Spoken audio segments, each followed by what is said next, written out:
আসসালামু আলাইকুম বন্ধুরা, আশা করি আল্লাহর রহমতে সকলে সুস্থ আছেন। বায়ানার টাইমস বিডিতে আপনাদের সকলকে স্বাগতম। আমরা 2টা কি 2:30 নাগাদ একটা লাইভ দেখেছিলাম এখানে পাশের একটা বিল্ডিং থেকে, যেখানে বিমানটা ক্রাশ করে। ওইখানে 2:30 নাগাদ একটা অ্যাম্বুলেন্স আসে এবং অ্যাম্বুলেন্স, আমাদের প্রশ্ন হচ্ছে, যখন মিডিয়া এটা প্রচার করে যে 8টার মধ্যে উদ্ধার কার্যক্রম শেষ, তখন 2টা বা 2:30টার দিকে কেন অ্যাম্বুলেন্স এখানে প্রবেশ করবে? এটা আমাদের প্রথম প্রশ্ন। দ্বিতীয় প্রশ্ন হচ্ছে, মাইলস্টোনের মতো একটা কলেজে বা এখানে একটা কেজি স্কুল, এখানে একটা ক্লাসরুমে 30 প্লাস শিক্ষার্থী থাকে।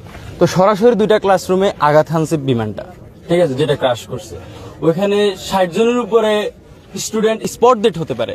সেখানে কিভাবে গণমাধ্যম কর্মীরা বা এখানে যারা উপস্থিত ছিল, কিভাবে আইএসপিআর কিভাবে বলে যে মাত্র 20 জন, ধাপে ধাপে 19 জন, 27 জনে গিয়ে ঠেকছে মৃত্যুর সংখ্যাটা?